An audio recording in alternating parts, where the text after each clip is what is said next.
Bismillah, Assalamualaikum warahmatullahi wabarakatuh. Perkenalkan, nama saya Arinal Haq Fatahul Aziz.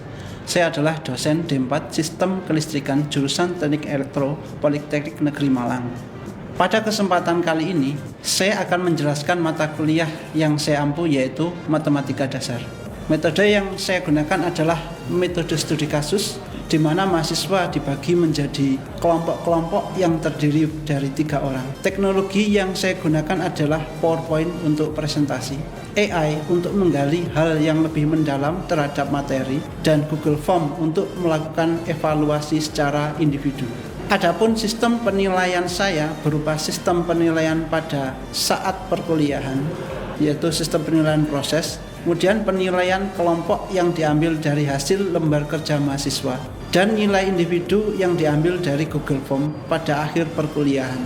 Video ini disusun untuk memenuhi salah satu syarat kualifikasi sertifikasi dosen pada tahun 2026 berupa pernyataan diri dosen dalam unjuk kerja Tridharma Perguruan Tinggi atau disingkat PDD UKT-PT, khususnya pada aspek pembelajaran. Selanjutnya, saya akan memaparkan deskripsi dari mata kuliah Matematika Dasar. Mata kuliah ini diampu pada semester 1 dengan 17 kali pertemuan pada program studi D4 Sistem Kelistrikan jurusan Teknik Elektro Politeknik Negeri Malang dengan bobot 2 SKS dalam 1 semester. Capaian pembelajaran lulusan mata kuliah ini adalah: pertama, mampu menerapkan konsep ilmu dasar matematika, ilmu pengetahuan alam, prinsip rekayasa, ekonomi, dan informatika dalam kelistrikan. Yang kedua, mampu dalam berkomunikasi secara efektif, baik lisan maupun tulisan, serta menerapkan kewirausahaan berbasis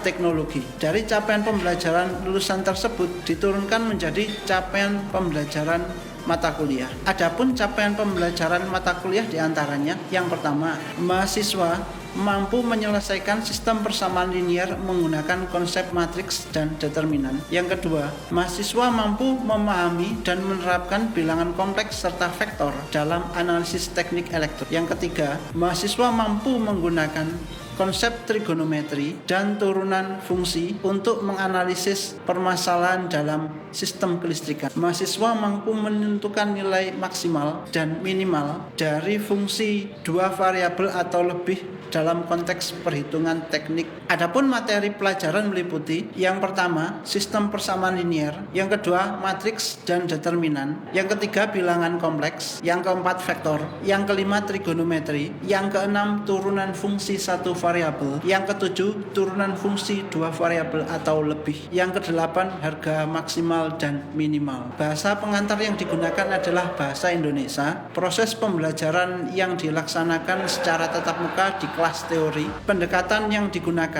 adalah pembelajaran aktif berbasis student center learning, diskusi kelompok, dan studi kasus. Perkuliahan ini berlangsung selama 17 kali pertemuan yang terbagi atas 7 pertemuan pertama sebelum UTS, kemudian pertemuan ke-8 adalah UTS, kemudian pertemuan ke-9 sampai pertemuan ke-16 adalah perkuliahan, dan yang pertemuan ke-17 berupa ujian akhir semester. Adapun penilaian pada perkuliahan Matematika Dasar, UTS mencakup 20% dari penilaian, nilai UAS mencakup 30% dari penilaian, nilai kuis mencakup 10% dari penilaian, nilai tugas mencakup 20% dari penilaian, dan kehadiran mencakup 20% dari penilaian, sehingga bobot total adalah 100%. Demikian informasi terkait mata kuliah Matematika Teknik di program studi D4 Sistem Kelistrikan jurusan Teknik Elektro Politeknik Negeri Malang. Berikut cuplikan aktivitas perkuliahan pada mata kuliah ini. Assalamualaikum warahmatullahi wabarakatuh. Ketemu lagi dengan saya ya. Oke. Dalam mata kuliah Matematika Dasar. Oke. Salah satu capaian pembelajaran lulusan adalah mahasiswa mampu menggunakan konsep dasar matematika, fisika, informatika dalam bidang kelistrikan. Kemudian pada capaian lulusan tersebut ada suatu capaian mata kuliah yang menyatakan bahwasanya mahasiswa harus mampu menggunakan trigonometri, dan turunan untuk analisis masalah pada bidang kelistrikan. Mata kuliah kali ini kita akan mencapai capaian pembelajaran tersebut, yaitu mahasiswa mampu menggunakan konsep trigonometri. Untuk turunannya kita akan bahas di minggu depan, gitu ya. Oke, di sini kita akan menggunakan metode pembelajaran studi kasus, di mana kasus yang saya pilih adalah kasus segitiga daya. Oke. Perhatikan di sini, saya mau minta salah satu relawan, Mas, tolong ke depan sebentar. Oh, Mas ini aja. Mas samain aja, sini aja. Ya, oke. Oke, perhatikan. Misal teman kita ini namanya Mas siapa? Zaidan. Mas Zaidan. Misal Mas Zaidan tuh punya industri ya, di mana industrinya punya tagihan listrik tiap bulannya. Perhatikan di sini, ini adalah tagihan listrik industrinya Mas Zaidan ya. Oke, di sini habisnya adalah 174.808 sekian gitu ya. Itu adalah habis pemakaian KWH gitu ya, Mas Zaidan, industrinya Mas Zaidan. Namun yang harus Mas Zaidan bayar adalah 190 juta sekian-sekian. Berarti apa yang terjadi di sini? Ada selisih ya, ternyata bayarnya lebih banyak gitu ya. Ada yang tahu kenapa kok bayarnya lebih banyak? Ya, betul. Pajak. Mungkin pajak. Ada lagi yang lain?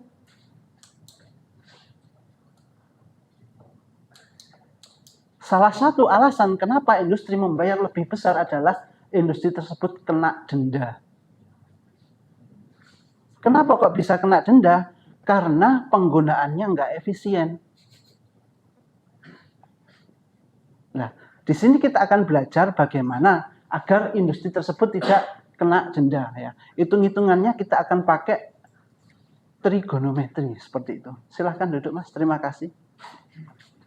Oke, untuk memahami hal tersebut kita perlu konsep yang disebut segitiga daya, dan konsepnya ada di trigonometri di matematika. Perhatikan semuanya. Saya punya ini adalah suatu loop. Ini adalah sumber AC ya. Arus bolak-balik gitu ya. Jika saya sambungkan dengan lampu dan induktor di sini, maka akan ada daya yang melewati lampu dan akan ada daya yang melewati induktor. Daya yang melewati lampu digunakan untuk menyalakan lampu, sedangkan daya yang melewati induktor itu akan dikembalikan ke sumber lagi. Oke. Karena adanya induktor ini menyebabkan nanti akan ada beda fase antara arus dan tegangan. Perhatikan di sini dituliskan the voltage lead the current. Artinya apa? Tahu artinya apa? The voltage lead the current. Artinya tegangan akan mendahului arus. Oke.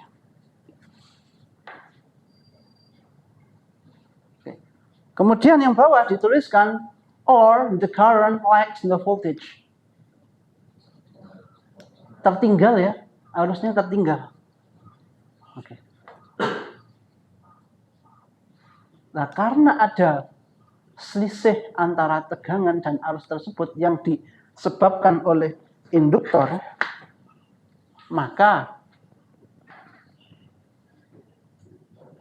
akan ada daya yang terbuang gitu ya.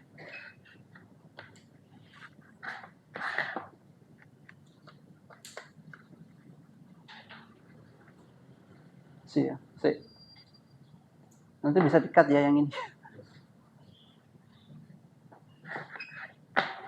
Mudah-mudahan masih bisa. Saya next, perhatikan. Perhatikan grafik ini. Oke, perhatikan grafik ini. Oke.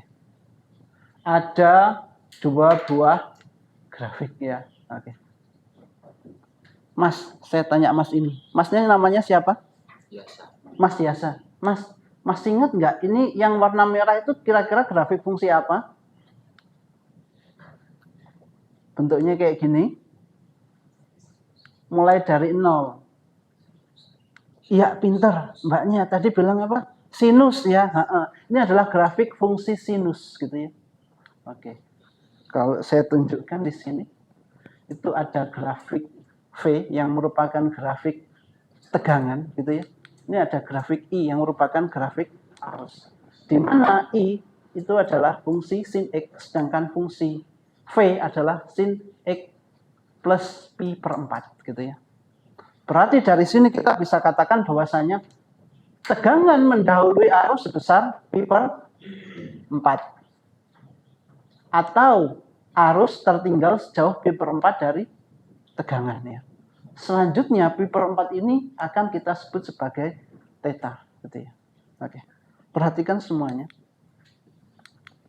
Saya punya sebuah segitiga. Segitiga apa ini, Mas? Namanya segitiga apa itu? Pinter, segitiga siku-siku. Salah satu ciri segitiga siku-siku dia punya sudut siku-siku ya. Oke. Kira-kira sudut siku-sikunya di mana? Mbak, siapa namanya? Iya. Mbak, kira-kira sudut siku-sikunya di sini kah? Bukan di bawah. Di mana? Di sini. Bukan. Di sini. Pinter. Kita coba lihat ya. Di situ sudut siku-sikunya ya. Oke, perhatikan lagi. Misal saya punya sudut yang tadi saya sebut sebagai theta. Masih ingat theta apa? Theta adalah atau selisih antara arus dan tegangan tadi ya. Oke, tetanya itu. Kemudian di theta itu ada sisi yang disebut sisi samping, yaitu sisi yang ada di sini ya. Sininya sudut, sampingnya sudut. Kemudian ada sisi depan dan ada sisi miring. Ya. Sisi yang di depannya sudut namanya depan. Sisi yang paling panjang namanya sisi miring. Sisanya ini sisi samping. Di trigonometri itu ada 3 fungsi ya. Namanya sinus, kosinus, dan fungsi tangen gitu ya. Di mana fungsi-fungsi tersebut didefinisikan dari perbandingan dari panjang masing-masing sisi. Perhatikan di sini sin didefinisikan dengan panjang sisi depan dibagi panjang sisi miring. Biasanya disingkat sin demi, depan per miring. Kemudian cos theta didefinisikan samping per miring. Oke. Kemudian tan didefinisikan dengan depan per samping gitu ya. Oke. Jangan khawatir, nanti saya akan kopikan filenya. Enggak, nanti saya kasih link gitu ya di Google Drive. Silahkan di copy mulai dari PowerPoint, terus lembar kerja mahasiswa dan lain-lain di sana gitu ya. Di Google Drive nanti saya akan berikan di akhir perkuliahan seperti itu. Untuk sekarang semua fokus ke materinya, seperti itu ya. Oke, perhatikan kita punya sin depan per miring, cos samping per miring, dan tangannya depan per samping ya. Oke, perhatikan di sini. Sin biasa disingkat sin demi karena depan per miring. Cos biasa disingkat cos sami, samping per miring, dan tan biasa disingkat desa, depan per samping. Nah, ilustrasinya seperti ini. Misal saya punya sebuah segitiga siku-siku, gitu ya. Tetanya di sini nih, gitu ya. Saya mau mencari nilai dari, oke, ini panjang sudut-sudutnya ya, berarti sampingnya panjangnya 3. Depannya panjangnya 4 dan miringnya panjangnya 5. Oke. Sin theta berarti sin depan per miring. Depan sudut berapa? 4 ya. Miringnya 5. Berarti nilai dari sin theta adalah 4 per 5. Bisa diikuti semuanya? Oke. Saya mau ke Mbak yang ini. Mbak, kira-kira nilai dari cos theta-nya berapa ini? Tadi cos samping per miring ya. Berapa kira-kira nilai dari cos theta-nya? 3 per 5. Oke, sampingnya 3, miringnya 5. Kita coba cek. Oke, 3 per 5. Oke, saya mau tulis tadi siapa saja ya kira-kira menjawab pertanyaan saya. Mbak siapa namanya? Adiba. Oke. Terus tadi Mas siapa itu yang saya suruh ke depan tadi? Mas Zaidan. Terus ada lagi tadi yang saya tunjuk? Ya, Mas siapa namanya? Mas Diego. Oke. Oke, perhatikan semuanya. Kita belajar sin cos ya. Yang kurang satu, tangan. Saya mau ke Mas ini, kira-kira tangannya nilai berapa? Tangan itu depan per samping. Depannya berapa ini, Mas? Samping. Berarti nilai tangannya berapa kira-kira? Nilai dari tangan theta adalah? Oke, kita coba. Ya, betul ya, 4/3. Namanya Mas siapa? Mas Eki. Mas Eki. Oke. Mas Eki. Oke, sudah ada 3 nama. Nanti akan saya tambahkan nilainya ya. Yang punya peran aktif di sini nanti saya akan tambah nilainya sebagai nilai individu. Nanti kita juga akan ada nilai kelompok ya. Oke, tadi kita tahu bahwasannya dari perhitungan sebelumnya nilai sin tetanya 4/5 ya. Kemudian nilai cos tetanya 3/5, nilai tangan tetanya 4/3 dari perbandingan trigonometri. Oke. Di sini berarti kalau kita ingin mencari nilai theta, kita akan mencari arkes dari sin. Tulisannya ARC sin. Arkes dari sin 4/5 itu adalah theta itu sendiri gitu ya. Jadi kalau kita mau cari berapa besar sudutnya, kita bisa pakai arkes atau anti sin. Biasanya tulisannya sin pangkat -1 gitu ya. Sama yang dengan yang lain gitu ya. Misal kita mau cari cos berarti arkes cos atau cos pangkat -1. Arkes tan bisa tan atau tan pangkat -1. Oke. Kadang disebut seperti ini, sin pangkat -1 dari 4/5. Berarti berapa itu? Theta ya. Oke. Arkes cos kadang disebut cos pangkat -1 dari 3/5. Itu disebut theta juga dari sana. Kemudian di sini arkes tan pangkat -1 dari berapa? 4/3 yaitu theta itu sendiri. Bisa diikuti dari sini. Oke. Saya punya soal di sini ya. Oke. Misal ini panjangnya 8 gitu ya. Misal di sini panjangnya 6 gitu ya. Di sini panjangnya 10 gitu ya. Saya mau mencari nilai di sini tetanya ya. Sin theta. Saya mau cari cos theta dan nilai tan theta. Oke. Siapa yang kira-kira mau maju? Nggak ada, biar saya tunjuk kalau nggak ada yang mau maju. Silakan Mbak. Langsung diisi ya. Nilai sinnya berapa, cosnya berapa, sama tangannya berapa.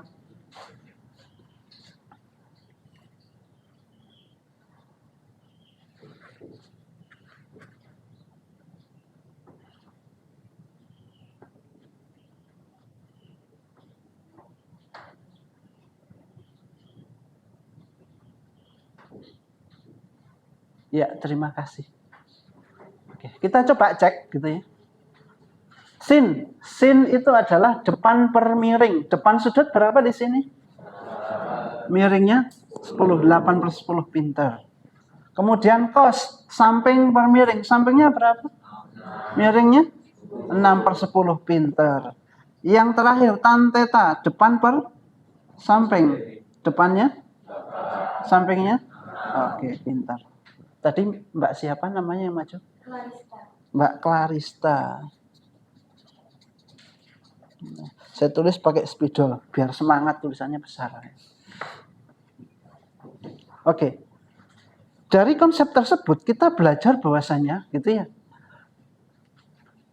Nilai sin depan per miring, nilai cos samping per miring dan tan depan per samping gitu ya. Kalau kita mau cari besar sudutnya maka kita tinggal mencari arkes atau antinya gitu ya.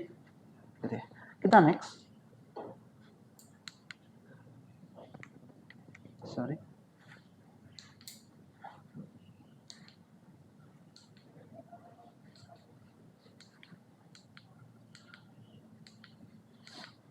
Oke. Di sebuah segitiga daya itu ada yang namanya P. P itu adalah daya aktif, ya. Daya yang benar-benar digunakan gitu ya. Daya aktif. Kemudian ada yang namanya daya reaktif, yaitu daya yang bereaksi terhadap komponen, ya. Itu daya reaktif. Kemudian ada daya yang mengandung daya aktif maupun daya reaktif, namanya daya semu gitu ya. Oke. Di sini sin theta gitu ya. Itu adalah Q per S gitu ya. Berarti daya reaktif per daya semu nilainya gitu ya. Kemudian nilai dari cos theta itu adalah P per S. P apa? P daya aktif. S apa? Daya semu. Oke. Nilai tan theta adalah Q per P. Apa per apa? Daya reaktif Per daya aktif, gitu ya. Oke, perhatikan semuanya. Jika sin theta adalah Q per S, gitu ya, kita juga bisa menyatakan dengan rumus tersebut bahwasanya nilai Q, gitu ya, itu akan juga sama dengan S dikali sin theta. Ya, pindah ruas saja S-nya ya. Ya, begitu kan ya. Berarti kita bisa katakan nilai P itu sama dengan apa? S dikalikan cos theta ya. Oke. Yang satunya nilai apa? Q juga pakai tangan tapi ya. Q itu juga bisa kita katakan sebagai P tangan theta. Ya, dari sana ya. Oke. Cos theta sering disebut sebagai faktor daya gitu ya. Semakin kecil faktor daya maka listriknya tidak efisien gitu ya. Semakin mendekati satu faktor daya maka listriknya menjadi semakin efisien gitu ya. Oke, selanjutnya saya mau kelas ini dibagi menjadi kelompok-kelompok. Satu kelompok dibagi menjadi 3 orang. Ini lembar jawaban untuk kelompok 1. Bukan lembar jawaban, lembar kerja mahasiswa. Lembar kerja mahasiswa. 1, 2, 3, satunya. 1, 2, 3. Ini ya. Oke, silahkan didiskusikan dengan kelompoknya. Gitu ya. Sambil menunggu jawaban dari AI ya. Ada yang belum kebagian? 1, 2, 3. Satu kelompok 3 orang. Nanti di sana akan ada pembagian tugasnya. Gitu ya. Pertama ngapain, anggota kedua ngapain, anggota ketiga ngapain gitu ya. Tak kasih ini.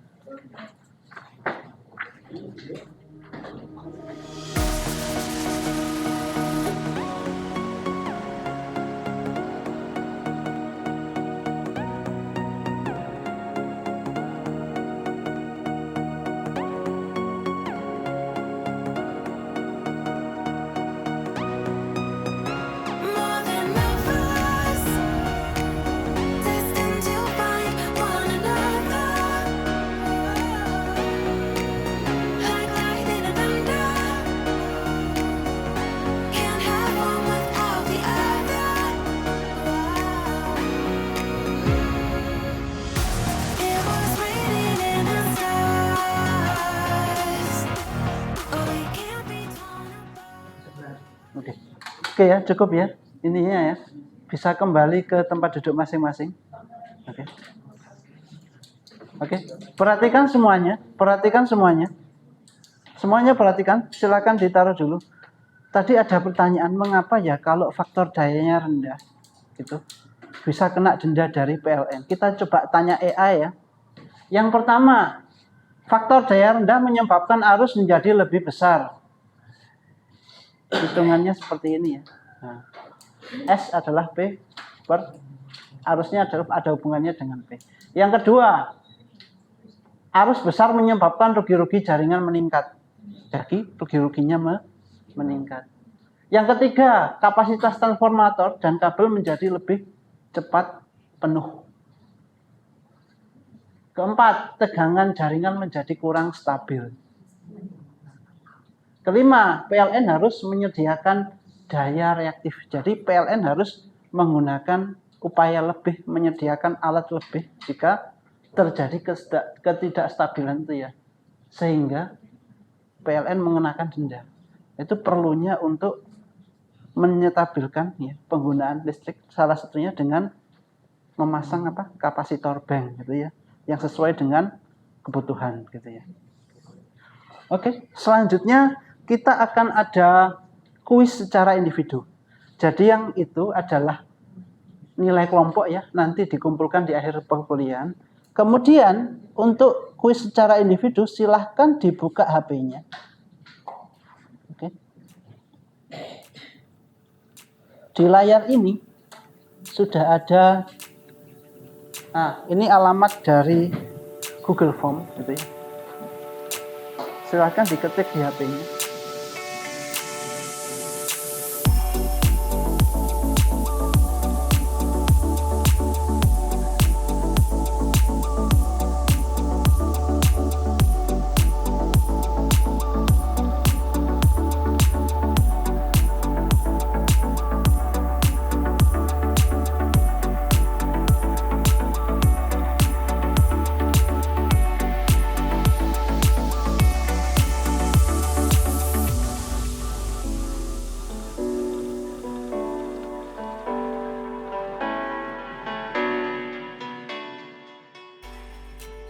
Ya, terima kasih sudah mengikuti perkuliahan ini. Pada perkuliahan ini kita punya kesimpulan bahwasanya untuk menurunkan suatu daya reaktif kita butuh kapasitor bank ya. Dimana kalau kita turunkan daya reaktifnya maka penggunaan listriknya akan semakin efisien ya. Penggunaan perhitungannya bisa pakai perhitungan trigonometri yang baru saja kita pelajari seperti itu. Terima kasih sudah hadir di perkuliahan ini. Perhatikan untuk lembar kerja mahasiswa, silahkan di rumah itu dikerjakan secara berkelompok. Minggu depan maju satu kelompok satu orang, gitu ya. Jadi setiap kelompok satu orang mewakili kelompoknya untuk maju presentasi. Saya mau semua kelompok maju satu-satu ya. Oke, sebelum saya akhiri mungkin ada yang ditanyakan. Cukup ya. Terima kasih sudah hadir. Saya akhiri. Assalamualaikum warahmatullahi wabarakatuh.